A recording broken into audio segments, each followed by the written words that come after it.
Good morning, everyone. It is Thursday, July 15th, and today former Iowa Democratic congressional candidate J.D. Scholten is joining us here on Rising, along with journalist Kim Eyes, who will be here to detail the latest on the ground in Haiti. But first, we wanted to go to another part of the world. We're going to be discussing the unrest taking place in South Africa following the jailing of ex-president Jacob Zuma last week. Here's a video of what we're seeing on the ground. You can see the entire strip of business has been completely trashed in that video. 72 people have died and over 1,700 have been arrested amid the unrest. Just yesterday, 208 incidents of looting and vandalism were recorded, and a formal request has been made for the deployment of 25,000 soldiers to the two provinces impacted most by the violence.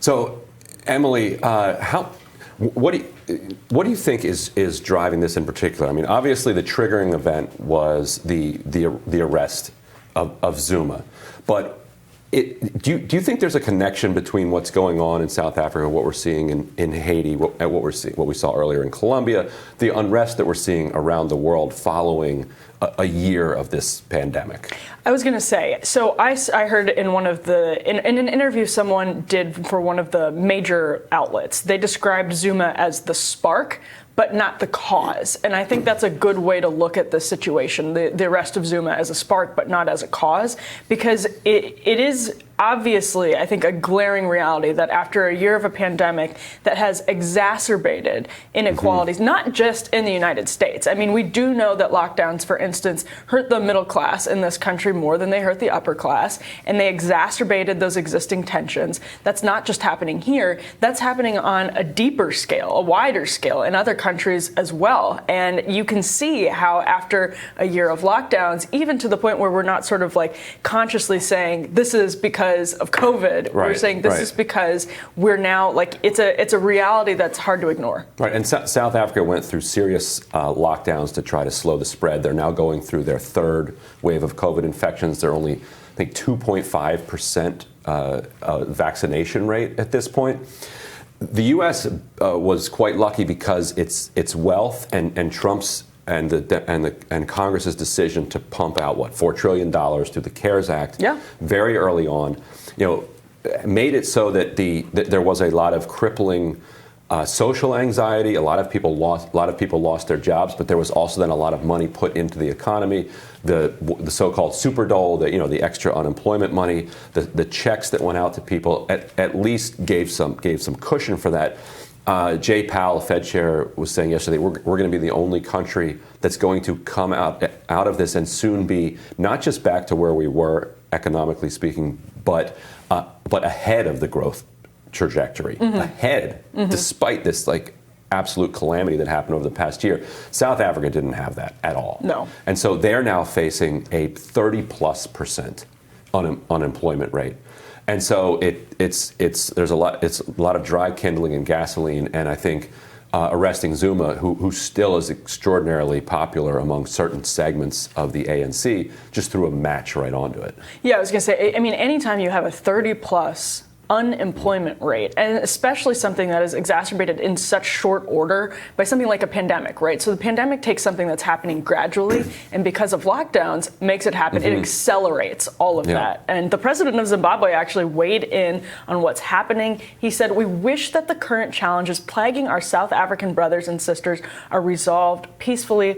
Only when there's peace in South Africa is there peace in our region." Ryan, how likely do you think it is that this will be resolved peacefully, at least in the time frame ahead of us at this moment?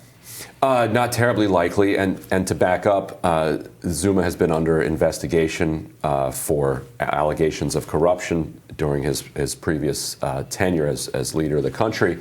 And he refused to submit to an interview for that investigation. And as a result, the court has sentenced him to 16 months in prison for contempt of court.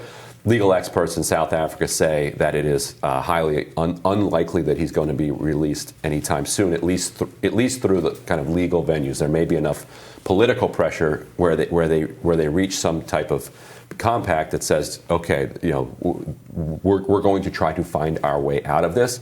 But oftentimes, once these things get going, they don't slow down. You're now either on the precipice of or deep into a massive humanitarian crisis, because it's now you're now facing food shortages and complete economic collapse as so many neighborhoods are burning, as roads are shut down, as you take a situation where 1 in 3 people were out of work and basically shut it down that much further. Right. And what do you think then is what is the way to resolve this? You know, if you have you're saying we wish that this will be resolved peacefully. That does seem unlikely at this moment. I mean, look at this footage we're playing on the screen again right now. What needs to happen for that to even be in the realm of possibility? Well, there are people who are arguing for engagement with the basically the supporters of Zuma who are inflamed at this point and saying, look, the only way we're going to get out of this is some form of dialogue. But when you throw that anger and anxiety that is everywhere in the world right now on top of this volatile situation. And when you throw the desperation onto it as well. The BBC interviewed a number of people who were looting at the scene, and they were saying, "Look, we're starving. Like this is not a political act right now. We're starving, and this is our only way of feeding our families at this point." So